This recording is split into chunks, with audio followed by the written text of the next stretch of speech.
Bonsoir à toutes et à tous, vous regardez Bienvenue en Ile-de-France sur le Figaro TV et comme tous les jours, on ouvre cette émission avec une page de notre actualité. Notre dossier du jour est consacré aux blessés de guerre et à leurs familles à l'occasion de l'inauguration du village des blessés à Fontainebleau. Vendredi, de nombreux officiels étaient présents pour donner le coup d'envoi de ce qui sera un nouveau lieu de vie pour les grands blessés de la patrie. Une initiative unique pour des besoins réels. En 2024, on recensait 6500 blessés. En culture, aujourd'hui, le monde selon l'IA au jeu de paume, l'occasion d'explorer les nombreux liens entre cette technologie de rupture et l'art contemporain. De la consommation ensuite, comme tous les mardis, et cette question qui prend de plus en plus de place dans le débat public, pourquoi les jeunes ne parviennent pas à atteindre le même niveau que leurs aînés? Et oui, même avec un bac plus 5, on répond à toutes ces questions dans l'émission.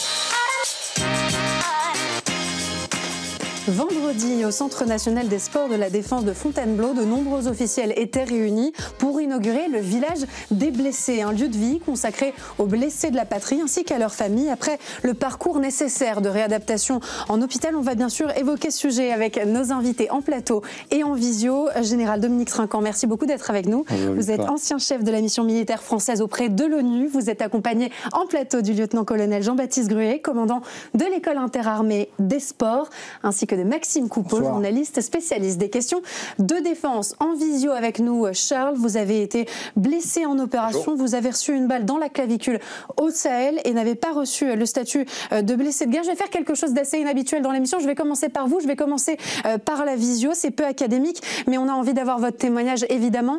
Charles, je le disais, vous avez été blessé en opération au Sahel. Ça ressemble à quoi l'après ? Donc l'après en fait, l'après est très long parce que il y a déjà la première partie. La première partie, c'est d'accepter la blessure et de voir un petit peu ce qu'on va en faire. L'idée, c'est de voir ce qu'il est possible de faire et surtout d'avoir le temps de le mûrir. Donc pour ma part, moi j'ai eu 16 mois d'arrêt. Donc 16 mois d'arrêt, ça paraît long, mais en fait c'est très court.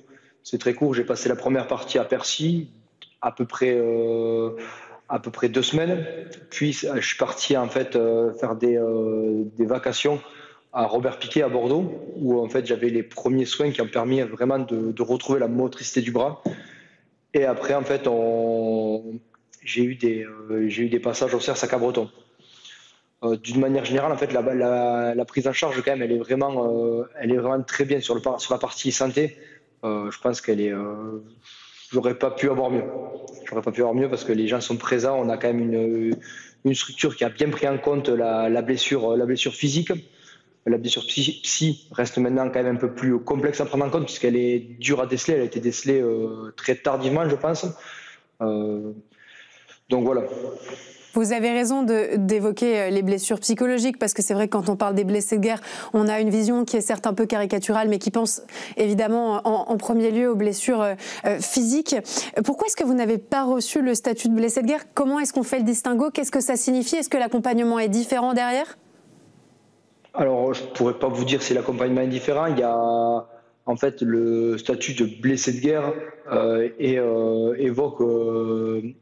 évoque en fait un gros contact ennemi. Moi, j'ai été blessé sur une phase d'entraînement à l'étranger au Sahel. Sur une phase d'entraînement, en fait, il y a une balle qui m'est rentrée dans l'omoplate et sortie par la clavicule. J'ai été pris en charge directement par le SE2 du groupe avant d'être transféré une première fois à Gao, puis à Niamey, et pour un rapatriement en fait à Percy, où j'étais stabilisé et j'ai entamé mon processus de rééducation. C'est un témoignage et puis c'est aussi, messieurs, un vrai sujet de société. Les chiffres sont là. 6500 blessés en 2024, 1400 blessés au service pour l'armée de terre, avec 75% de problèmes psychiques, 25% de liaisons physiques. En gendarmerie, on compte 5103 blessés en mission. Est-ce que c'est des chiffres qui sont relativement importants? On sait que c'est toujours trop, évidemment, mais est-ce que ces statistiques sont mauvaises? Est-ce qu'elles s'améliorent? Qu'est-ce qu'on doit en conclure? Et derrière, comment on gère cet enjeu-là? Alors je pense que ce qu'il faut bien retenir, c'est que, et j'étais ce matin à l'hôpital Percy, vous voyez, donc le service de santé des armées, je connais bien, on a une prise en charge absolument exceptionnelle. J'ai un de mes neveux qui était en Afghanistan, qui dans sa première action de combat a eu son camarade qui s'est fait tirer devant, il l'a évacué, et il m'a dit, tu sais, on y va parce qu'on sait qu'on sera pris en charge et qu'on fera tout pour nous en tirer. D'ailleurs, quand j'étais en ex-Yougoslavie, je me souviens d'un blessé par mine espagnol, et le commandant du contingent espagnol a dit, s'il avait été français, il aurait été sauvé. Parce que le service était exceptionnel. Donc ça dit quelque chose de notre manière de prendre en charge ces blessés ? On a une médecine de l'avant, en fait, avec des médecins très en avant, et donc on peut traiter très rapidement, et puis parce que vous savez, pour sauver, c'est le temps le plus court possible entre le moment où ça arrive, etc. Et là, je suis heureux d'entendre qu'après, parce que ça dure longtemps, le suivi est bon. Ouais. Oui, parce que les séquelles peuvent apparaître aussi plus tard. On parlait là, dans le cas de Charles, de séquelles qui sont psychologiques aussi. Oui, les séquelles psychologiques sont assez dures à cerner, et donc on ne sait pas si ça intervient dans l'instant ou quelques mois ou quelques années après. Et donc il faut bien prendre en compte tout ça. Et nos armées sont de plus en plus confrontées à des actions de guerre complexes, avec des actions difficiles, dures, engagées. Et donc on n'a peut-être pas plus de blessés qu'avant, mais on y prend plus attention, on y fait plus attention. Justement, à ce propos, j'aimerais qu'on écoute les mots du général Paul Sanzé, qui avait évoqué dans l'émission Bienvenue en Île-de-France la nécessaire reconstruction de ces blessés, en évoquant notamment le pouvoir de destruction des armes modernes et ses conséquences parfois tragiques. C'était le 6 septembre, on l'écoute. On a mis en place un processus de reconstruction dédié à nos blessés, puisque évidemment les opérations modernes occasionnent beaucoup de blessés, et le pouvoir de destruction des armes modernes est considérable. Et donc l'armée française, qui est très engagée, comme vous le savez, sur les théâtres d'opérations extérieures, ou la gendarmerie nationale, qui est très employée, ont toutes les deux besoin d'un processus. Et donc c'est comme ça que depuis 10 ans, on a modélisé, si vous voulez, en quelque sorte, un processus en 3 étapes. On va revenir bien sûr sur ce processus, Maxime Coupeau. Ces armes modernes, ces nouvelles manières d'intervenir, notamment dans des zones de guerre, ça dit aussi quelque chose de la manière dont on doit réparer ceux qui se sont mis au service de la patrie ? Tout à fait. Et d'ailleurs, le gouvernement, depuis 2023, est très ambitieux, très courageux sur cette question des blessés de guerre. Ils ont intitulé d'ailleurs ce plan, le plan blessé 2023-2027, sous 4 axes principalement. Alors, à savoir, vous avez parlé les blessures psychologiques, ça c'est évidemment essentiel aujourd'hui. Patricia Miralles, la ministre déléguée chargée de la mémoire des anciens combattants, en fait vraiment son cheval de bataille politique. Donc quand on dit prise en charge des blessures psychologiques, cela concerne donc notamment le volet médical. Donc comment les futurs médecins vont aujourd'hui prendre en charge ces futurs blessés, détecter un syndrome post-traumatique. Et puis aussi, mon colonel, je parle sous votre contrôle, mais de retour d'opérations extérieures, généraliser les visites médicales, parce que avoir un syndrome post-traumatique, Charles vous en a parlé, Charles vous l'a confié, c'est quelque chose vraiment d'assez difficile, parce que les militaires sont animés par l'envie de faire ce service, d'aller avec leurs frères d'armes sur le front. Et puis par une résilience, il faut le dire, qui est hors norme. Oui. Et d'avoir justement cette volonté de le SPT, le détecter, d'être courageux, d'avoir des médecins qualifiés qui le suivent. Et puis sur de nouveaux volets, notamment la prise en compte des familles.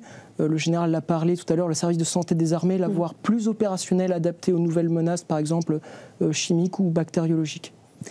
Oui, sur le syndrome post-traumatique, je crois que c'est un point important. On a fait une évolution considérable. Quand j'ai commandé mon bataillon au Liban, 91-92, au retour, les Suédois sont venus me demander « Qu'est-ce que vous faites au retour ?» Et on ne faisait rien.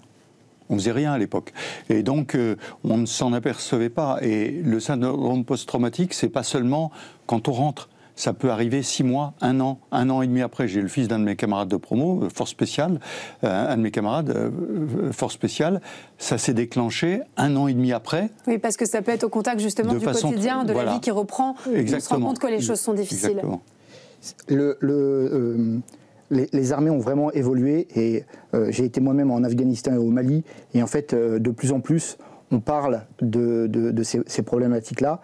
Elles ne sont pas cachées, et les chefs prennent en compte cela, et on ne mésestime pas ces syndromes post-traumatiques. Et au contraire, on essaye de tout faire pour entourer ces personnes qui souffrent de cela, pour aller de l'avant et pour reconstruire nos blessés. Et sur le sujet des armes modernes, est-ce que c'est quelque chose aussi qu'on prend de plus en plus en compte? On sait que l'avancée des technologies et puis les progrès qu'on fait Vous savez, en quelques années, la guerre a complètement changé de visage.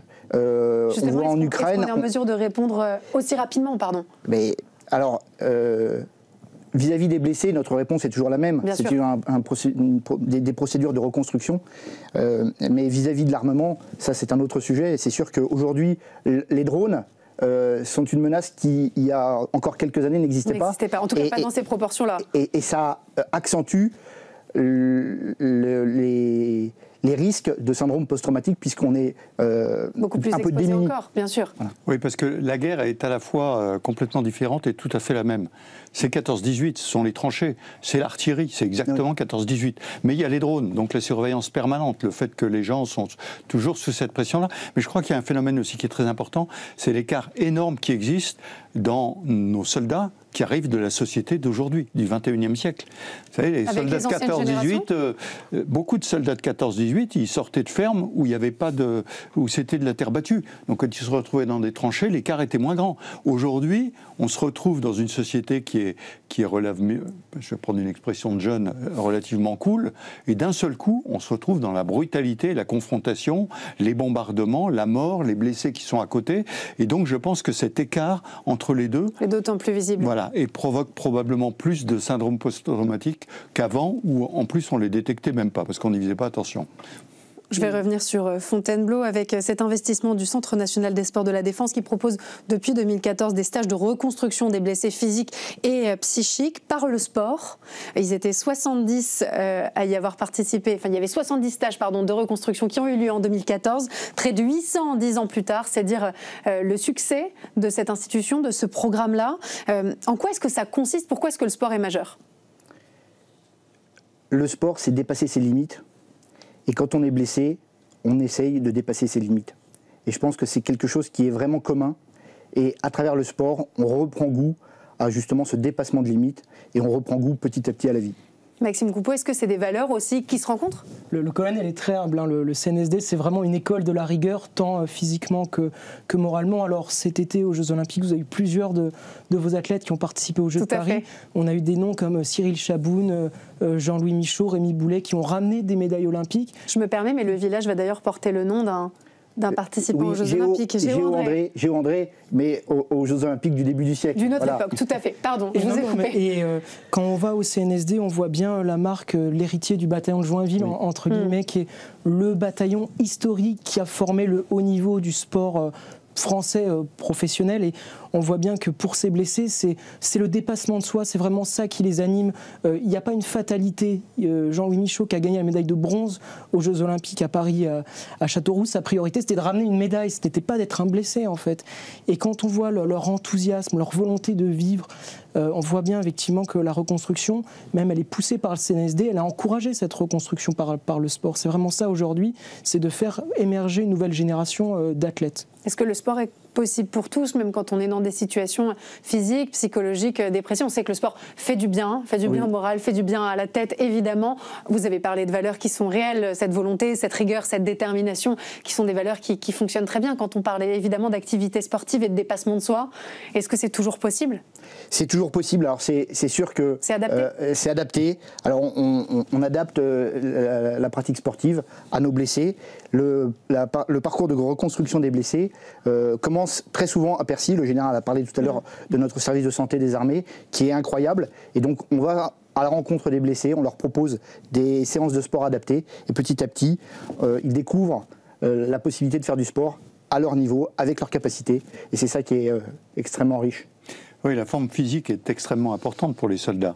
Et un soldat blessé, de savoir qu'il va continuer à faire des efforts physiques, c'est extrêmement important. Il reste soldat. On parlait de Percy, moi j'étais frappé, je voyais des jeunes soldats blessés, plus de jambes, sur une chaise roulante devant Percy et qui voulaient faire une chose, c'est retrouver leurs camarades et continuer. Et ça, j'ai trouvé ça extraordinaire. Ça dit beaucoup de choses. Ça dit beaucoup de choses de la force mentale qu'ils ont pour arriver à reprendre des activités. Charles, le sport, c'est majeur quand on se reconstruit. C'est quelque chose qui vous a fait du bien personnellement, qui vous a aidé? Oui, moi personnellement, c'est le sport qui m'a guidé. Ça a été le fil conducteur de A à Z. La première chose qui m'a marqué, en fait, c'est le fait de pouvoir prendre de l'activité, de me confronter à des gens en fait qui étaient en pleine forme et de voir en fait que je n'étais pas si loin. Après derrière j'ai vu que le chemin était possible, et ce chemin en fait on s'accroche jour après jour pour monter. Et en fait, un blessé hier, en fait, demain ne sera plus un blessé. Et c'est ça qu'il faut prendre en compte. On est la détermination. Et la détermination, en fait, quand on est au plus bas, c'est ce qui nous tient, et c'est ce qui nous permet de nous dépasser au jour après jour, et de pouvoir en fait revenir, se réinsérer dans la vie active, et avoir en fait et retrouver un but, en fait, retrouver et se remettre dans se remettre dans la vie active, et en fait et revenir au plus haut niveau. Pas de souci, c'est pas un exercice évident de livrer un témoignage comme ça, et en visio. Oui. En plus, c'est touchant, parce que en fait, je sais que nous maintenant, en fait, j'ai été blessé en 2017. J'ai eu mon processus complet que j'ai mené, et là en fait on mène, nous à notre niveau maintenant, on essaie de rendre l'appareil avec une association à laquelle je suis parrain, l'association French Cop Team. En fait, on fait des compétitions de crossfit, en fait, où on essaye de récolter des fonds pour les blessés. L'année dernière, on a récolté à notre humble niveau, on a récolté 1 900 € pour la CABAT, pour les blessés de l'armée de terre. Et cette année, on s'est associé pareil avec toute l'association de force de l'ordre pour récolter en fait pour les orphelins de la police. Et en fait, on voit que cette cause, elle rassemble beaucoup de monde. Vous avez raison de le préciser, et merci de nous avoir parlé aussi de ces initiatives autour du sport, encore une fois on le disait, qui viennent fédérer aussi dans le cadre de cette réinsertion. Alors là, la grande nouveauté, la grande innovation, c'est ce village, cet accueil de vie des familles, un dispositif unique qui a été salué par Patricia Mirallès, la ministre déléguée chargée de la mémoire et des anciens combattants. Je vais vous lire ces mots. On peut être très fiers, d'autres nations s'y intéressent, comme les États-Unis, le Canada, le Royaume-Uni. Nous avons un devoir, permettre aux militaires blessés de se rapprocher autant que possible de sa vie d'avant. Avec ce village des blessés, ici à Fontainebleau, c'est ce que nous rendons possible. Reprendre le sport, c'est déjà une première victoire sur la blessure, on vient de le dire. C'est un jalon essentiel sur le chemin de la reconstruction. Mais là, on va plus loin, puisqu'on propose, quand on dit village, on a tout dit. C'est vivre ensemble, c'est la vie du quotidien, c'est réapprendre à vivre en société. Oui, et au-delà du village, quelque chose de très important dans l'encadrement des blessés, ce sont les familles. Et on parlait des fonds qui sont récoltés pour permettre les familles, parce qu'un blessé, il est soigné à l'hôpital, il est à l'hôpital, mais la famille, qu'est-ce qu'elle devient ? Il faut qu'elle puisse venir le voir, qu'elle lui rende visite, qu'elle soit logée, etc., etc. Et ça, c'est très important, parce qu'il faut qu'il retrouve un environnement, j'allais dire non protecteur, je ne sais pas si le terme est bon, mais un environnement qui lui permette de se développer avec les handicaps, naturellement, qu'il va avoir avec la blessure. Et je crois que c'est très important. Les familles, c'est prioritaire ? Oui, les familles, c'est prioritaire. Charles a très bien parlé tout à l'heure en disant que les blessés, et c'est assez symptomatique, son action pour vis-à-vis des autres blessés, c'est vraiment... c'est une chaîne de solidarité. C'est une chaîne de solidarité, et cette chaîne de solidarité, elle commence bien entendu par les familles. Si un blessé n'est pas bien dans son cocon familial, la reconstruction ne marchera pas. Et c'est pour ça qu'au CNSD, avec ce village qu'on a inauguré, nous allons pouvoir proposer des stages avec les familles, et les familles pourront venir avec le blessé pour participer à des stages de sport, des stages de découverte, de tout un tas de choses. Et c'est fondamental de pouvoir associer les familles. Parce qu'un projet professionnel, Maxime Coupeau, comme celui de s'engager dans une carrière au service de la patrie, c'est engager aussi finalement sa famille. Exactement, et la plus-value de ce village, c'est vraiment la présence de ces familles, c'est le rôle social de la famille qui, quand une blessure arrive, généralement, et seul n'est pas préparé à devoir gérer une blessure physique ou psychique. Et donc, avec ce centre des blessés, c'est la famille qui est prise en compte, qui arrive, qui va avoir un accompagnement pour comprendre aussi les enjeux médicaux, pouvoir échanger avec les médecins. Savoir mieux réagir aussi, parfois. Exactement. Certains... Et puis aussi, mon colonel, voilà, vous l'avez dit, mais pouvoir parler avec des spécialistes de santé qui vont leur dire comment gérer. Mais c'est une initiative, je dirais, qui, peut-être je parle sous votre contrôle, mon colonel, mais vous avez vu les Invictus Games en février. Tout à fait. Et dans le monde anglo-saxon, c'est quelque chose de très important. Les Invictus Games, c'est pas une compétition, mais c'est plus une rencontre sportive du dépassement de soi par les blessés, voulue par le prince Harry. Et dans ce projet des Invictus Games, vous avez les familles qui occupent une place importante, qui ont accompagné votre délégation voilà, en février. Et donc, la place voulue par la ministre des Armées des familles, c'est vraiment comprendre, accompagner et aussi voilà, les soutenir et pouvoir échanger des expériences avec ces familles, entre familles. Patricia Miralles qui disait les familles pourront appuyer les blessés dans leur reconstruction, les voir évoluer dans un environnement rassurant. Elles sont la base arrière de nos blessés, le soutien bien souvent indéfectible dans leur souffrance mais aussi dans leur victoire. Ce village, c'est la vie. Vous êtes fiers de pouvoir présenter, inaugurer un lieu comme celui-ci? Oui, c'est une grande fierté et c'est aussi un très grand challenge pour nous parce que c'est un peu une découverte. Nous allons devoir faire face à tout un tas de situations nouvelles parce que nous organisions, comme vous l'avez dit, des stages dans la France entière. Ces stages pouvaient durer entre une demi-journée, 10 jours. Exactement, d'une demi-journée jusqu'à 15 jours, oui. Mais c'est des stages relativement courts et on va les rapatrier sur Fontainebleau, tous ces stages. Enfin, une partie, on ne va pas faire de voile à Fontainebleau, mais... un jour peut-être. Un jour peut-être. Voilà. Et donc, c'est un challenge et on est au début de l'aventure, mais ça nous permet d'entrevoir des choses merveilleuses pour nos blessés. Charles, vous parliez tout à l'heure de réinsertion professionnelle, de réinsertion sociale, de l'après, après la reconstruction physique, d'autres formes de reconstruction. Vous confirmez cette importance de la famille, des proches, d'un tissu social qui entoure le blessé? Oui, il le faut de toute façon. En fait, il y a un moment où c'est étape par étape. En fait, il y a toujours l'idée de reconstruire, de revenir. Moi, ma première idée après avoir blessé, en fait, je voulais, même si j'avais à terme une autre volonté, une volonté du coup de repartir dans la vie civile pour me reconstruire. En fait, il fallait que je revienne dans mon groupe, que je reparte sur le terrain, parce que c'est cette volonté. Mais après, en fait, derrière, il faut penser aussi à l'après, parce que l'après, en fait, on a quand même, on a quand même été traumatisé physiquement et psychologiquement. Et du coup de prendre le temps et d'être accompagné. En fait, on est accompagné par la base arrière, comme vous l'avez justement dit. La famille c'est le socle, en fait, et la famille et les amis, parce que ce qui est important, c'est la famille des blessés. La famille des blessés, elle est vraiment, c'est la famille, enfin, c'est le socle avec la famille le plus important, parce qu'il n'y a rien de mieux pour comprendre un blessé qu'un autre blessé, et il n'y a rien de mieux pour comprendre une famille de blessés qu'une autre famille de blessés. Et je pense que voilà, là, votre initiative de faire cette maison, ça va rassembler tout le monde et ça va fortifier les liens.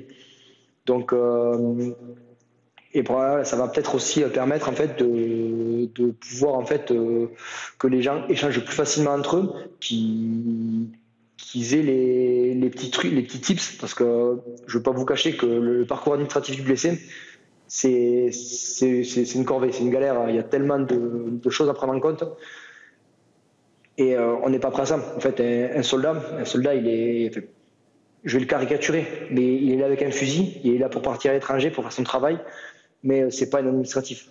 Il a jamais fait d'administratif. Il y a une compta, on lui a toujours tout assisté. Et quand il se retrouve du jour au lendemain, en fait, dans la vie civile, où il va devoir gérer en fait tous les papiers, que ce soit les papiers en fait de sa blessure ou les papiers de la vie quotidienne. C'est en fait, c'est le choc, c'est un choc frontal. Vous avez raison de parler de cette réalité qui est aussi administrative. Et ce que vous décrivez, c'est aussi cet esprit de corps, finalement, qui fait partie, notamment dans l'armée. Cette vie en communauté, la notion du groupe, on la retrouve dans le témoignage de Charles, elle est omniprésente. Oui, tout à fait, on le sent tout à fait dans ce qu'il vient de dire. le collectif. L'armée, c'est le collectif. Toujours. Que ce soit le groupe, la section, la compagnie, le régiment, c'est le collectif. Et donc, quand on est blessé, à un moment, on se retrouve tout seul. Enfin, seul au milieu des médecins, mais je veux dire, on a quitté le collectif. Et ça, c'est dur. Et oui, et moi, c'est ce qui m'avait frappé à Percy, c'est ces jeunes qui cherchaient qu'une chose, c'est rejoindre le collectif, se retrouver ensemble. C'est fort ce que dit Charles, c'est sûr. On a encore des progrès à faire parce que l'accompagnement des blessés, c'est un accompagnement qui est complet. Alors il faut savoir aussi ne pas trop surconsommer les soignants, mais il faut aider nos blessés dans tous les domaines, et le domaine administratif en fait partie. Et je rejoins complètement Charles quand il dit que le partage entre blessés, entre familles, on a vu aux Invictus Games qui ont été évoqués juste avant, que les familles pouvaient échanger, et c'est très riche. C'est précieux. C'est précieux. J'aimerais qu'on évoque rapidement ce projet qui a un coût, 9,5 millions d'euros, dont 2 tiers ont été financés, je le précise, par des donateurs comme la Mutuelle des Armées ou encore des associations, l'association des Gueules Cassées, Ailes Brisées. Comment c'est vécu par les habitants des communes aux alentours? Est-ce qu'il y a des chaînes de solidarité qui vont se mettre en place? Comment est-ce que ça marche finalement? Je vous le disais, on est au début de l'aventure. Et tout ça, mais on est en train de le construire. Alors, on parle avec Fontainebleau, avec le pays de Fontainebleau.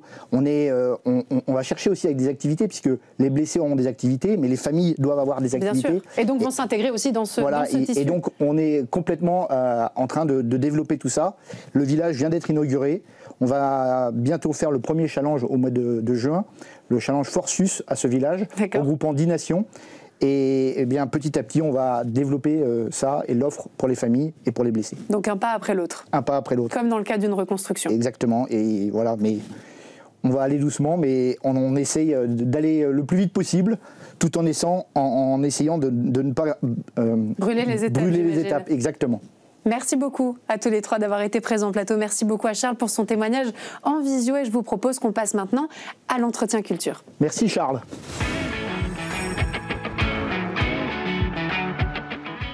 Le Jeu de Paume propose une exposition événement sur l'intelligence artificielle en explorant ses liens avec l'art contemporain. Ça s'appelle Le Monde selon l'IA. Et Le Monde selon l'IA, c'est le titre de cette exposition, mais c'est aussi l'occasion de poser un regard critique et expérimental sur ces nouvelles technologies, cinéma, littérature, photographie, musique, autant de médiums qui nous permettent d'explorer l'enthousiasme, mais aussi les craintes qui sont générées par l'intelligence artificielle. Et on va en parler avec Ada Ackerman. Merci beaucoup d'être avec nous. Vous êtes commissaire de cette exposition. Cette exposition, il faut bien le dire, c'est un événement à part entière parce que c'est une première de par son ampleur et de par la diversité d'artistes également que vous avez réussi à fédérer, à réunir autour de cette promesse-là. Comment est née cette idée ? On vit un moment critique par rapport à l'intelligence artificielle et une exposition de cette ampleur nous est apparue comme une nécessité. Et cette exposition est née de plusieurs projets de recherche portés notamment par l'Agence nationale de la recherche, un projet intitulé Culturia pour une histoire culturelle de l'intelligence artificielle et un projet IUF sur l'impact de l'IA sur la culture visuelle, ce qui explique aussi que nous sommes une équipe de 4 commissaires pour ce projet ambitieux. C'est vrai que c'est une ampleur qui est méritée quand on voit ce que représente le phénomène de l'intelligence artificielle aujourd'hui, son potentiel également, et puis les sentiments assez contrastés qui sont partagés par la société, de l'enthousiasme, de l'excitation, souvent beaucoup de fascination, puis aussi de la peur, voire de la terreur pour certains, quand ce n'est pas du scepticisme. Est-ce qu'on peut affirmer que dans tous les cas, c'est au moins un sujet de société ?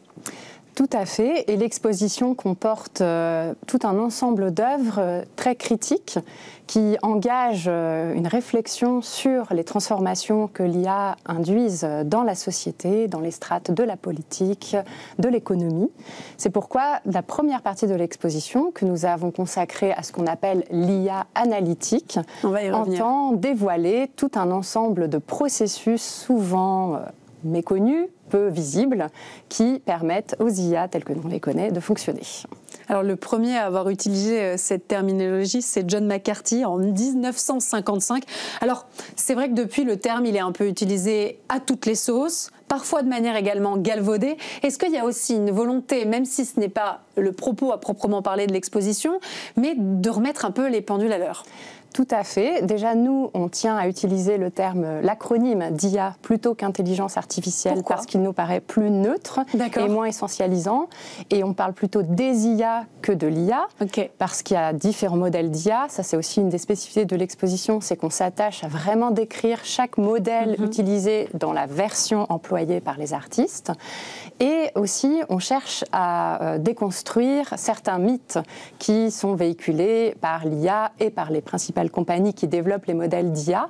Par exemple, le terme d'artificiel pose beaucoup de questions parce qu'il pourrait laisser entendre que l'IA fonctionne de façon autonome. Or, une partie de l'exposition montre qu'elle est entraînée. Elle est entraînée et donc tributaire de tout un ensemble d'humains. Vous avez décidé de ne pas simplement présenter des œuvres qui sont générées par l'intelligence artificielle. On sait que ça existe de plus en plus, que ça se démocratise, que ça se développe. Vous nous invitez à une réflexion politique, sociétale et environnementale. L'impact sur l'image ou encore sur la surveillance, les inégalités d'accès également à ces technologies. Est-ce que c'est une exposition engagée ? C'est une exposition engagée, mais elle n'est ni technophile ni technophobe. Il ne s'agit pas du tout de discréditer l'IA dans son ensemble, mais plutôt de proposer une variété de points de vue et d'engager le spectateur à se faire sa propre opinion. Bien sûr, nous avons tout un ensemble d'œuvres qui invitent à une distance critique et encore une fois, c'est nécessaire vu le tournant que nous connaissons et les usages massifs des IA dans toutes les sphères de la société. Mais nous montrons aussi combien les gestes créatifs peuvent être renouvelés avec l'IA et notamment avec les IA génératives et notamment toute une part de gestes qu'on pourrait qualifier de spéculatifs et qui permettent de revisiter à nouveau frais le patrimoine et la culture. Alors je vais reprendre le parcours finalement de cette exposition qui débute sur la dimension matérielle, purement environnementale de l'intelligence artificielle, de l'IA, pardon. Est-ce qu'il y a une manière de définir l'IA ? Ou justement c'est impossible de par la pluralité des IA ? Est-ce que vous nous expliquiez tout à l'heure ? Alors, nous, on essaye dans l'exposition de faire comprendre déjà la distinction fondamentale entre l'IA analytique, c'est-à-dire tous les systèmes d'IA qui permettent d'identifier, de reconnaître automatiquement, de classer des objets. Donc là, c'est une vision de l'IA qui est centrée autour de la donnée, d'information, d'une technologie. Et c'est en ce sens qu'on peut entendre le titre « Le monde selon l'IA », c'est-à-dire le monde tel qu'interprété, filtré par l'IA analytique. Mais il y a aussi l'IA générative, c'est tous ces systèmes, ces modèles d'IA qui permettent de créer de nouveaux contenus, qu'il s'agisse d'images, fixes comme en mouvement, de sons et de textes. Et là aussi, c'est le monde selon l'IA, puisque c'est les mondes tels que les IA nous permettent de les imaginer, de les co-créer. Tout à fait. Les artistes que vous avez choisis nous présentent donc leurs réflexions sur la manière dont ça influe notre vision du monde, par conséquent les conséquences aussi économiques, politiques et sociales qui y sont liées. Comment est-ce qu'on arrive à donner à voir un panorama objectif, si ça peut exister, de ce qu'elle y a aujourd'hui, de la manière dont elle peut être représentée par les artistes ? Est-ce que c'est seulement possible ? Nous, on a fait le choix d'une exposition située, puisque l'exposition se déroule à Paris, au Jeu de Paume. Tout à fait. Donc, déjà, on met en valeur certaines figures contemporaines de la scène française qui nous semblent très intéressantes et pas toujours suffisamment connues à l'étranger, comme Julien Prévieux ou Grégory Chatonsky. Et par ailleurs, du fait que l'exposition se tienne au Jeu de Paume, il y a une réflexion, bien entendu, sur le statut de l'image et de la photographie. Donc, nous avons tout un ensemble d'œuvres qui explorent le devenir de la photographie à l'heure de l'IA. Et c'est des médiums passionnants. Tout à fait. Et on ne sait même pas si cette notion reste pertinente. On peut parler de photoréalisme, mais d'image photographique, de photographie, c'est un vaste débat. Mais un débat que vous acceptez. Tout à fait, qu'on cherche à soulever. Justement, vous vous prêtez à ce jeu du débat qui est soulevé par ces questionnements et artistiques et culturels, sociétaux finalement. Oui, on aimerait que l'exposition invite la communauté des historiens de l'art à se saisir de ces questions et de ces nouveaux objets et à les intégrer dans leur champ de réflexion, parce que c'est tout le devenir de l'image qui est voué à être transformé. J'aimerais qu'on écoute, vous avez dit que vous étiez 4 co-commissaires, j'aimerais qu'on écoute l'un d'eux, Antonio Someni, qui évoquait justement ces artistes. On l'écoute et je vous fais réagir dans la foulée. L'été Et en effet, dans les œuvres que nous réunissons ici, les artistes sont toujours très présents. Ce sont eux qui choisissent quel modèle utiliser, quelles images visualiser parmi toutes les images ou tous les textes générés par les modèles. Après, ce sont des artistes qui entrent quand même dans des relations de collaboration avec ces entités qu'on pourrait presque appeler des agents, tant ils sont doués d'une sorte d'autonomie, de capacité d'effectuer des opérations de plus en plus complexes. Alors moi, en écoutant Antonio Someni, je me suis dit, est-ce que ces artistes ne sont pas que des artistes, sont-ils aussi des scientifiques? Ça dépend. Il y a toute une pluralité de positions et de statuts. Nous avons des artistes qui sont et chercheurs et programmeurs. C'est le cas par exemple de Samuel Bianchini qui présente une installation qui s'intitule « Prendre vie ». Ce sont des artistes qui parfois collaborent étroitement avec des informaticiens. En fait, c'est toute une gamme de positions qui est possible aujourd'hui. Et je tiens aussi à souligner que l'exposition ne comporte pas seulement des œuvres d'artistes qui se sont spécialisés dans le travail avec l'IA, mais aussi le travail d'artistes qui embrassent l'IA parmi bien d'autres médiums. Ce n'est pas une spécificité, on ne cherche pas à faire émerger. Ce ne sont pas des artistes flagués forcément IA. Exactement. Ils sont intéressés dans le cadre de leur développement artistique. Oui, tout à fait. Comme une matière. Et ça fait aussi partie du pas de côté qu'on souhaite établir et proposer avec l'exposition. On souhaite ne pas coller à une forme de fascination, de sensationnalisme qui accompagne très souvent les manifestations et expositions liées à l'IA. D'ailleurs, on a fait extrêmement attention au risque de IA washing, c'est-à-dire d'utiliser l'institution du musée pour donner une carte de noblesse à l'IA telle que promue par certaines compagnies. D'ailleurs, vous y allez franchement, puisqu'il y a un moment dans l'exposition que je trouve très intéressant, vous évoquez l'exploitation humaine que nécessite l'IA.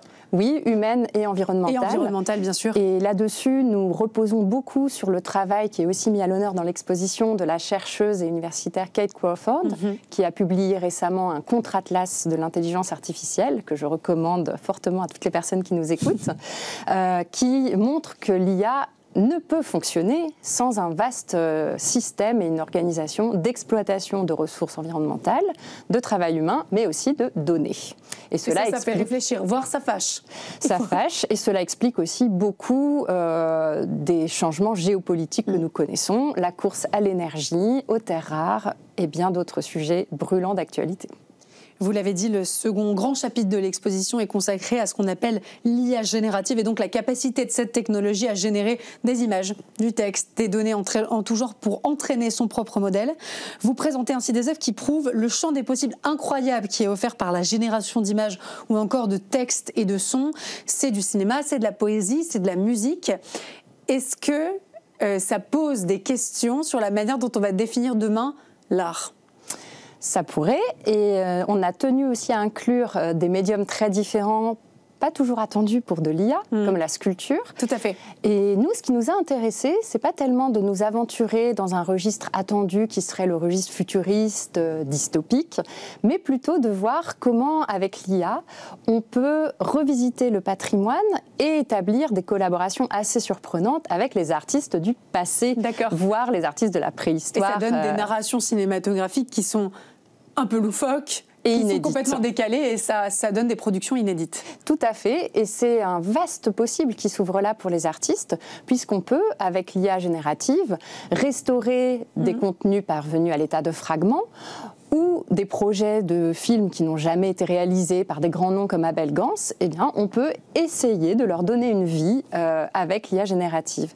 Et il y a tout un ensemble d'artistes qui s'emparent de ces possibilités, et c'est ce que nous, on appelle une histoire contrefactuelle. Contrefactuelle, c'est intéressant. Oui, on le retrouve beaucoup dans l'installation. C'est important de mettre le bon mot sur ce que c'est aussi. Ah oui, c'est très important, notamment la question d'histoire contrefactuelle, elle peut porter à confusion, parce qu'on sait bien que l'IA, notamment générative, sert des puits de fake news en permanence, bien sûr. Exactement, donc il faut manipuler ces notions avec beaucoup de précaution.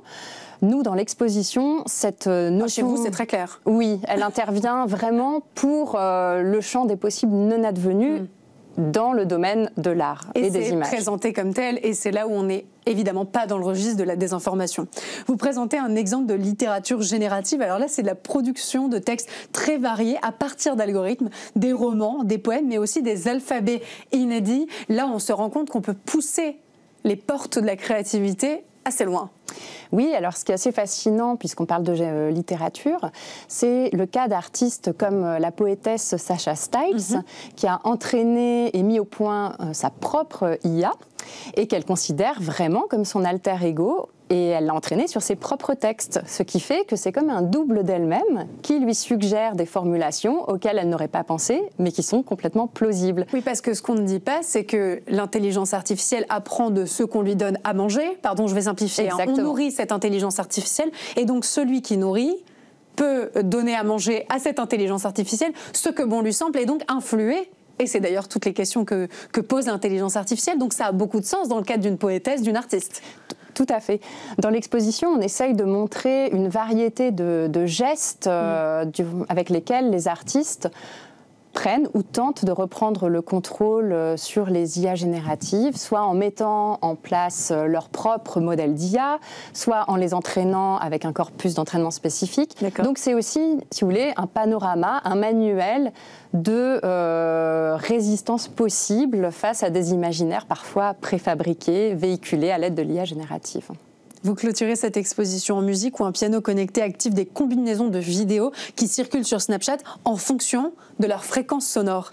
Tout à fait. Alors, on rentre dans des degrés de technologie qui peuvent être un peu compliqués pour le commun des mortels, j'en fais partie. Et pour autant, c'est fascinant de se rendre compte à quel point le degré de technologie peut avoir des impacts sur ce qu'on découvre au quotidien, sur ce qu'on voit, sur ce qu'on écoute, sur ce qu'on lit.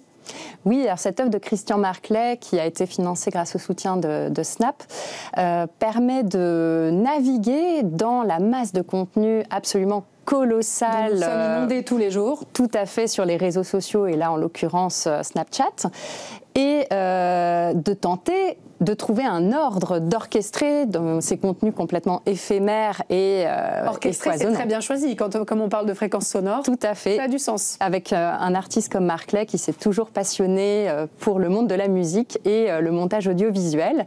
Et donc, c'est une des œuvres interactives de l'exposition où le visiteur est amené à recomposer ces données absolument proliférantes en une mosaïque souvent surprenante. Ce que vous attendez finalement à la fin de l'exposition de votre public, des visiteurs, ce n'est ni une fascination de l'intelligence artificielle, ni un rejet de cette technologie. C'est une réflexion, c'est qu'on se pose un certain nombre de questions, qu'on soit critique finalement par rapport à l'IA. Qu'on soit critique, mais qu'on soit aussi surpris, parce qu'on rencontre beaucoup de résistance a priori vis-à-vis de ces technologies.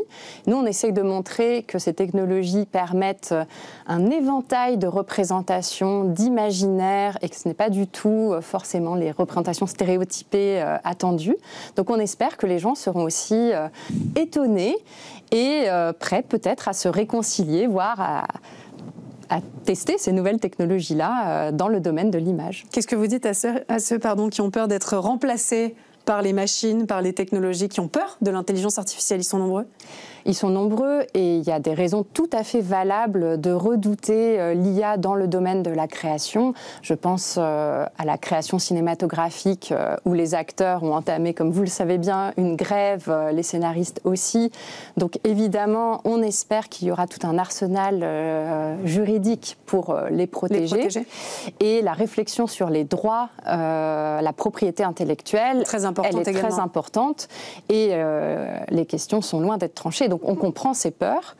L'exposition n'entend pas fournir les réponses à toutes ces questions. Oui, il y a un arsenal juridique dont l'IA Act qui est là évidemment pour placer les contours aussi de... Tout à fait. Tout à fait. Mais on cherche à montrer aussi des entreprises, des initiatives d'artistes pour créer leur propre modèle d'IA générative, respectueux du droit d'auteur, qui soit plus inclusif, plus ouvert. Et donc, on espère que ce seront des modèles et des exemples inspirants. Merci beaucoup, Ada Ackerman, d'être venue nous parler de cette exposition au Jeu de Paume, le monde selon l'IA. Encore merci, on passe tout de suite à la conso.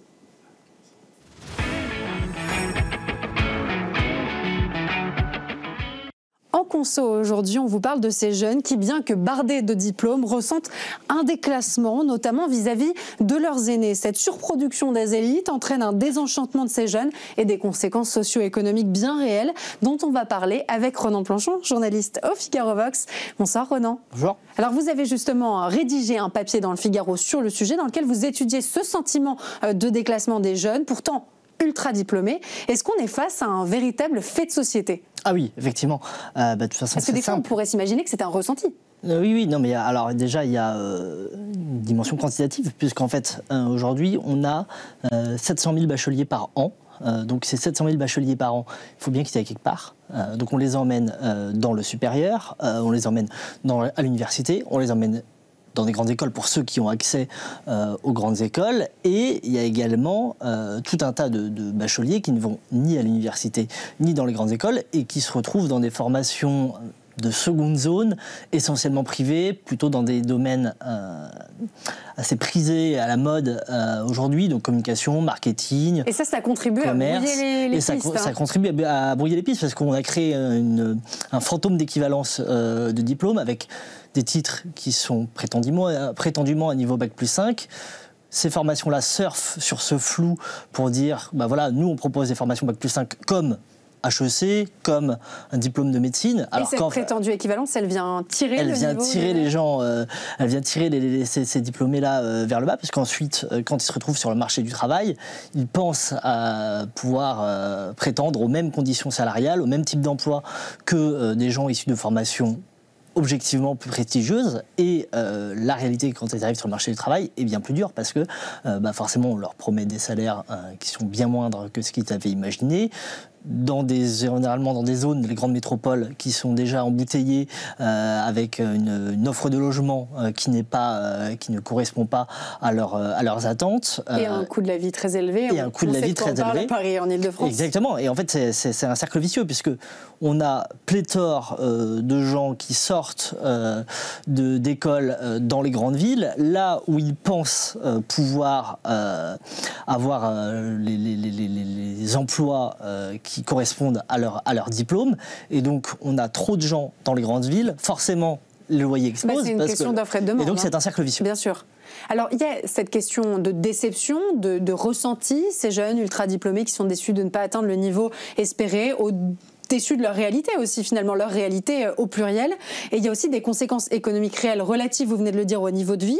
Et ce, même quand on coche toutes les cases, finalement. Et c'est là où peut-être c'est encore plus pernicieux, un peu pervers aussi. Et c'est là où on se compare, par exemple, à nos aînés. Oui, il y a un chiffre que je mentionne dans cette étude, qui est un chiffre qui vient du ministère de l'Enseignement supérieur. C'est-à-dire que les gens qui ont un master aujourd'hui, qui sont arrivés sur le marché du travail en 2010, gagnaient 12% de moins que ceux ayant un master en 2005 et arrivés sur le marché du travail en 98. 98, c'est simple, c'est à peu près la génération du président de la République, Emmanuel Macron, qui est né en 77. Donc c'est grosso modo cette tranche d'âge-là. Donc le déclassement est réel. Le déclassement est réel.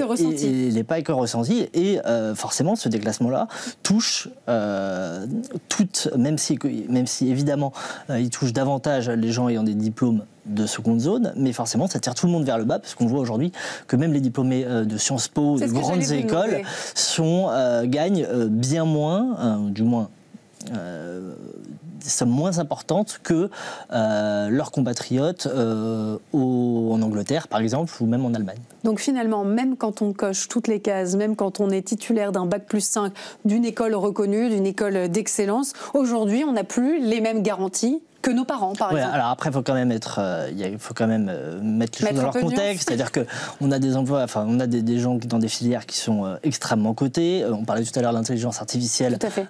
Évidemment, les chercheurs en intelligence artificielle dans les grands groupes n'ont pas trop de soucis à se faire. En médecine, évidemment. Donc là, ce sont des secteurs porteurs. Évidemment, c'est des secteurs porteurs. Et puis, il y a aussi tout un marché des très diplômés, de très grandes écoles, de Polytechnique, d'HEC, qui est un marché international et qui, lui, se porte très bien. Mais c'est vrai que dans tout un tas de secteurs, et notamment des secteurs un peu bouchés, le journalisme est un bon exemple, c'est beaucoup plus compliqué aujourd'hui, et je ne suis pas sûr que ça t'arrange demain. Pardon pour cette question, mais est-ce que c'était mieux avant? Et si oui, pourquoi est-ce que c'était mieux avant? Je ne sais pas si c'était mieux avant. En tout cas, ce qui est sûr, c'est que l'offre de diplômes et la réalité du nombre de diplômés correspondait davantage au type d'emploi qui était proposé dans la société. Aujourd'hui, en fait, il y a adéquation de l'offre et de la demande. Aujourd'hui, en fait, il y a un décalage entre l'offre de diplômes, les diplômes qui sont accessibles et les emplois dont ont besoin la société. Donc il y a des questions de société, il y a des questions économiques. Moi j'ai envie de revenir sur le pouvoir d'achat des Français. On sait que c'est un sujet important.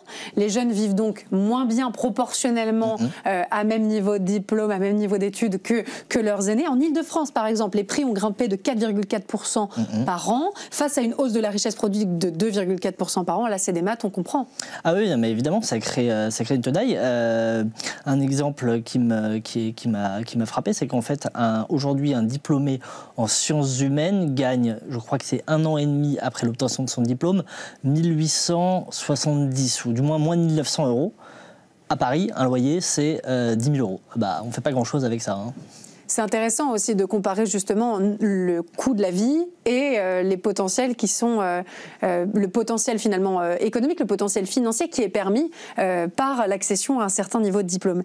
Quelles sont les conséquences in fine sur nos sociétés, sur notre niveau d'éducation, sur notre intérêt à faire des études longues? Est-ce que la génération qui aujourd'hui est allée dans le primaire, dans le secondaire, va continuer à s'orienter vers des diplômes Bac+5? Je pense que oui, parce que aujourd'hui rien ne les incite à faire autrement. Je veux dire, on a toujours 80% d'une génération qui a accès au bac. Ces gens-là, on ne va pas leur dire, c'est difficile de leur dire, vous avez obtenu un baccalauréat, donc prétendument vous avez un niveau de diplôme qui vous permet d'accéder à l'enseignement supérieur, mais n'y allez pas. À des conséquences et à des emplois dont vous avez envie et dont vous pensez avoir le niveau. On ne va pas leur dire non, allez à l'usine, évidemment. Il y a quelque chose d'intéressant également que vous révélez dans votre papier, qui est un avatar de ce déclassement. Vous évoquez le flex office. Alors là, dit comme ça, le rapport n'est pas hyper évident. Expliquez-nous pourquoi. Parce qu'en plus, on est tous plus ou moins en flex office. On est tous plus ou moins en flex office, exactement. En fait, ce qui est très intéressant, c'est qu'en fait, il y a eu 3 phases, selon moi, dans l'emploi tertiaire. C'est la généralisation des open space, à savoir que le jeune cadre n'a plus accès à son bureau individuel. Ensuite, il y a eu le télétravail. Donc là, ça a pu être vu, et ça l'est d'une certaine manière, comme un progrès social, puisque les personnes, notamment les personnes qui ont des enfants en bas âge, peuvent travailler de chez eux. Et aujourd'hui, il y a une 3e évolution qui me semble un peu plus sournoise, qui est la généralisation du flex-office. Donc le flex-office, c'est quand le nombre de chaises de bureau est inférieur au nombre effectif d'employés. Et ça a été vendu par un certain nombre d'entreprises comme étant un progrès social, c'est-à-dire qu'on leur a dit, vous voyez, comme ça vous avez pu être au même endroit tous les jours, ça permet d'améliorer la créativité. Et vous dites non, ça c'est du déclassement. De fait, c'est-à-dire que les entreprises peuvent se permettre de faire des économies pour les bureaux, puisque ils ont besoin de moins de postes. Et en fait, aujourd'hui, le constat, c'est qu'il y a beaucoup de jeunes cadres qui n'ont même plus leur propre chaise de bureau. Donc moi, j'y vois une forme de prolongement et d'extension du classement du jeune cadre et du moins surtout du jeune, par extension du jeune diplômé, puisque la majorité des cadres sont des diplômés Bac+3, Bac+5. Merci Ronan Planchon de nous avoir partagé les résultats de votre étude, de votre enquête. On vous lit bien sûr dans le Figaro Vox. Et puis merci pour cet éclairage qui nous aide à mieux comprendre ces phénomènes de société et donc évidemment les conséquences sur notre pouvoir d'achat. À très bientôt Ronan. Et moi je vous dis à demain, même lieu, même heure, toujours sur le canal 34 de la TNT et sur toutes vos box. Excellente soirée à tous et à demain.